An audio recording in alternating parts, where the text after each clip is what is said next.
चलो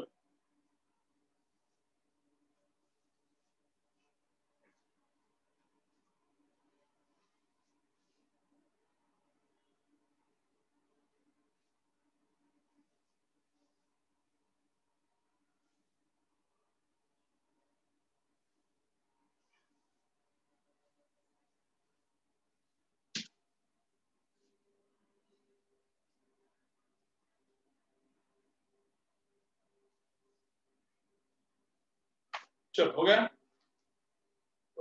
चलो नेक्स्ट देखो अभी क्या बोल रहा है। A force of 5 Newton acts on a 15 kg body at rest. The work done by the force during the first second of the motion of the body is, ठीक है। जिपमर का क्वेश्चन है।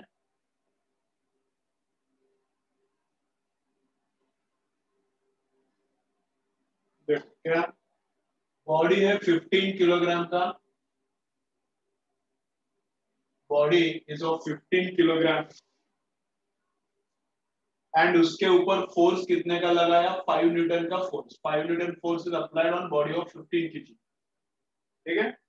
Work done by force of gravity, नहीं sorry, the work done by the force during the first second, work done in first second निकालना है, ठीक है। क्या निकालना है, work done in first second निकालना है। तो देखो कैसा करना है, क्या करना है।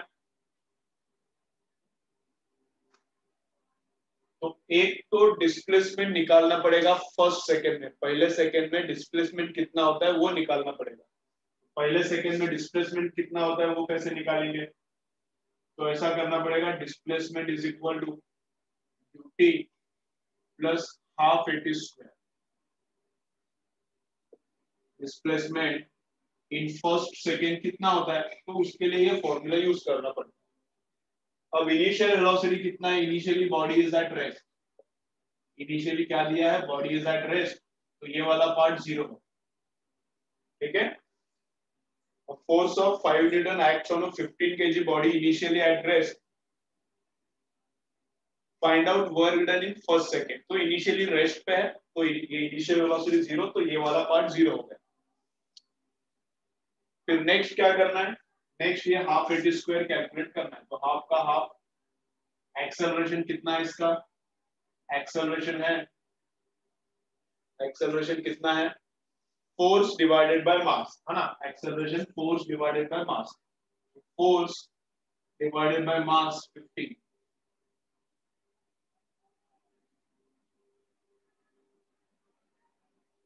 फोर्स डिवाइडेड बाय मास ये 15 इनटू टाइम का स्क्वायर। तो पहले सेकंड में कितना हुआ है वही निकालना है ना, डिस्प्लेसमेंट फर्स्ट सेकंड में कितना हुआ है वही निकालना है। तो टाइम भी डाला 1, तो इधर से मिलेगा डिस्प्लेसमेंट। फिर वर्क क्या रहता है, वर्क रहता है F S cos theta. Force कितना 5 न्यूटन, डिस्प्लेसमेंट कितना, इधर से जो आया वो, इधर से जो आया वो डालने का, इनटू एंगल कुछ दिया नहीं है तो जीरो पकड़ो। जिस डायरेक्शन में फोर्स है उसी डायरेक्शन में डिस्प्लेसमेंट हो रहा है, ऐसा पकड़ो, इधर कुछ बोला नहीं है, ठीक है। तो चलो लिख के ले लो। कैलकुलेशन तुम लोगों को करना पड़ेगा घर पे, नहीं तो कैलकुलेशन इधर करेंगे तो थोड़ा टाइम लगता है। उससे अच्छा एक और न्यूमेरिकल किया तो अच्छा है, तुम्हारे लिए अच्छा हो जाएगा। कैलकुलेशन तुम्हें तो आता है, ठीक है। ये वाला इधर डालो।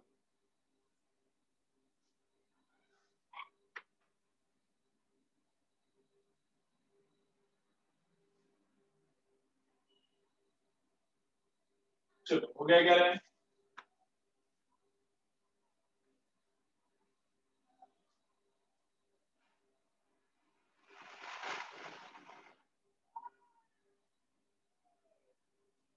ठीक है, तो इतना बस हो गया। अभी क्या करने का? अभी क्या करने का?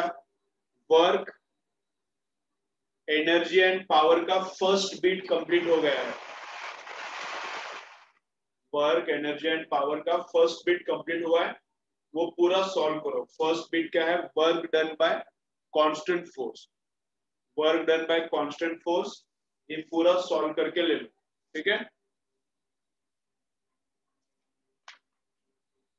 चलो अभी रिमेनिंग टाइम क्या करेंगे? थोड़ा थ्योरी देखेंगे। रिमेनिंग टाइम क्या करेंगे? थोड़ा हम लोग क्या करेंगे? थ्योरी देखेंगे। ठीक है, चलो।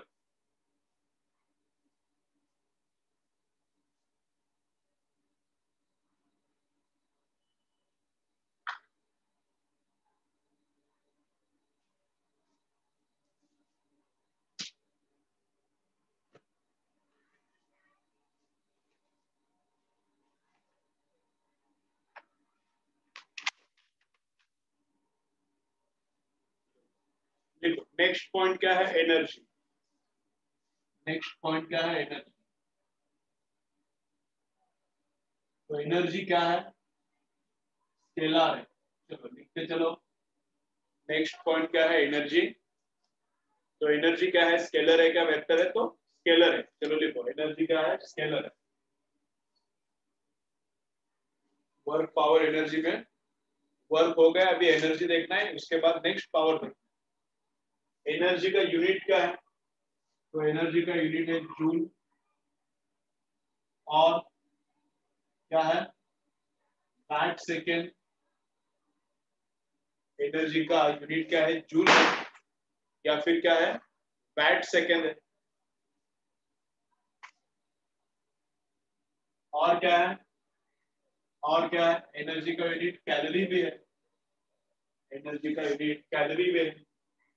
और क्या है? अर्थ भी है। ये सीजीएस यूनिट है। अर्थ क्या है? CGS unit. ठीक है, और कैलोरी एक एक्स्ट्रा यूनिट है, एसआई का भी नहीं है, वो सीजीएस का भी नहीं है, वो एक्स्ट्रा यूनिट है। ठीक है, तो ये हो गया एनर्जी का यूनिट। ठीक, चलो नेक्स्ट क्या है? नेक्स्ट क्या है देखो, mass can be converted into energy and energy can be converted into mass। Einstein क्या बोलता है? mass can be converted into energy and energy can be converted into mass। Einstein के पहले क्या पता था? चलो देखो क्या, बिफोर आइंस्टाइन सब लोग क्या सोचते थे कि mass remains constant. Mass remains constant, mass cannot be converted into energy and energy cannot be converted into mass. Mass destroy हो नहीं सकता, मास डिस्ट्रॉय नहीं हो सकता, ऐसे पहले हम लोग सोचते थे। लेकिन आइंस्टाइन क्या बोलने लगा? मास can be converted into energy and उल्टा भी, energy can be converted into mass. तो इक्वेशन क्या है एनर्जी एंड मास में? एनर्जी एंड मास में कितना इक्वेशन क्या है? तो ऐसा equation, E is equal to mc square. ठीक है, ओके। अब इसका मतलब क्या है इधर देखेंगे। इसका मतलब क्या है? अगर 1 किलोग्राम का मास,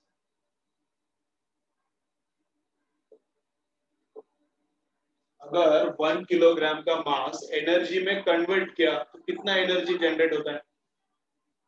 1 किलोग्राम का मास एनर्जी में कन्वर्ट किया तो कितना एनर्जी होता है? तो देखो, energy is equal to mass into C. C मतलब 3 × 10⁸ है, सी का स्क्वायर। एम 1 है और वेलोसिटी ऑफ लाइट सी कितना है? सी का स्क्वायर कितना आता है? 3 का स्क्वायर 9 और 10⁸ का स्क्वायर 10⁻16।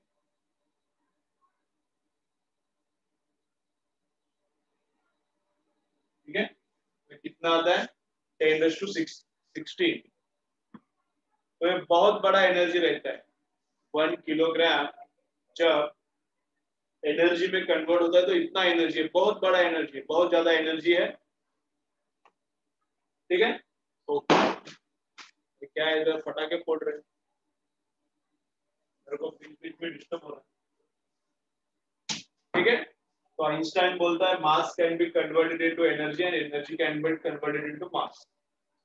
आज क्या है, आज क्या है, तुलसी का लगन है क्या आज? फटाके आज क्यों फोड़ रहे बच्चे?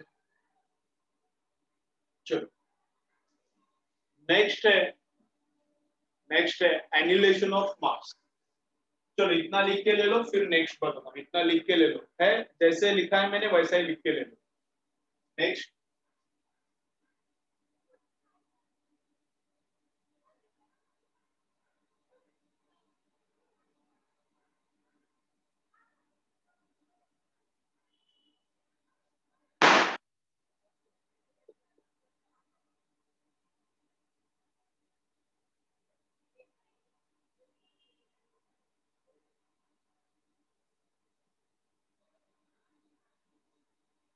ठीक है,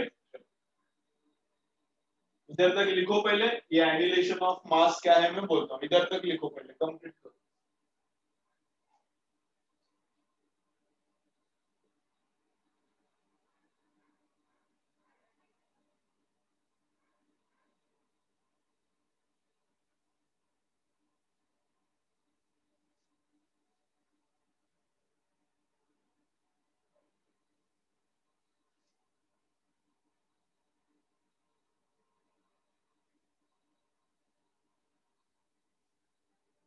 चलो इधर तक क्लियर है क्या रे? कमेंट करके एक बार बोलो, इधर तक क्लियर हो गया क्या? अभी कुछ थ्योरी ज्यादा है ही नहीं, चिल्लर ही चल रहा है, लेकिन एक बार बोलो तुम लोगों को इधर तक अंडरस्टैंड हो गया क्या? बोलो, चलो फटाफट बोलो, कमेंट करो एक बार।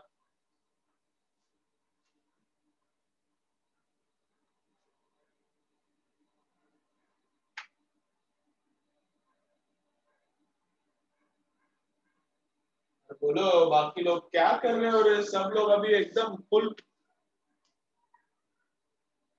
फुल लेजी दिख रहे हो सब लोग, एकदम आलसी आलसी बना गया कुछ। फटाफट रिप्लाई करने का।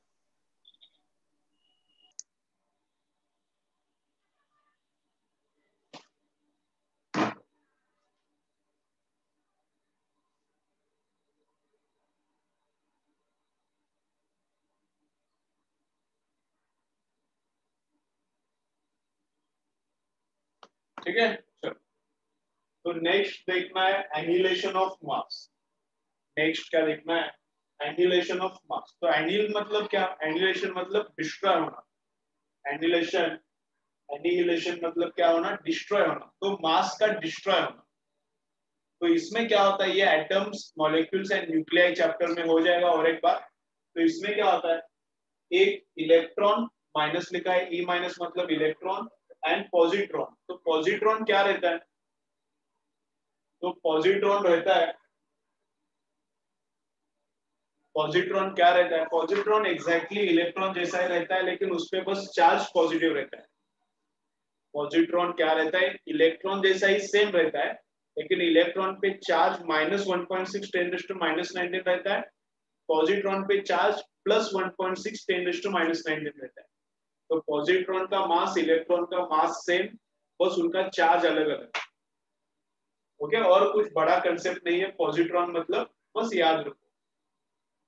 तो इलेक्ट्रॉन एंड पॉजिट्रॉन जब एक दूसरे से कोलाइड होते हैं और डिस्ट्रॉय होते हैं, ये बस रट्टा मारना है, इसमें और कुछ अंडरस्टैंड नहीं करना।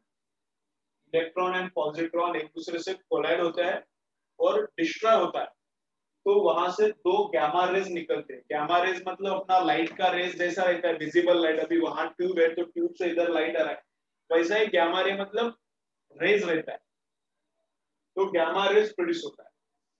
तो इसका जो भी इसका जो भी मास वैनिश हुआ, उतना एनर्जी प्रोड्यूस होता है। जितना इलेक्ट्रॉन एंड पॉजिट्रॉन का मास वैनिश हुआ, इनको मास रहता है, गामा रेस को मास नहीं रहता। अभी लाइट उधर से ट्यूब से इधर आ रहा है, इसको मास नहीं है, सिमिलरली गामा को भी मास नहीं है। तो ये इलेक्ट्रॉन और पॉजिट्रॉन का मास वैनिश होता है, कैंसिल होता है, एंड क्या प्रोड्यूस होता है, गामा रेज प्रोड्यूस होता है। लेकिन उन गामा रेज का एनर्जी कितना रहता है, इनका मास गया तो उतना ही एनर्जी प्रोड्यूस होता है।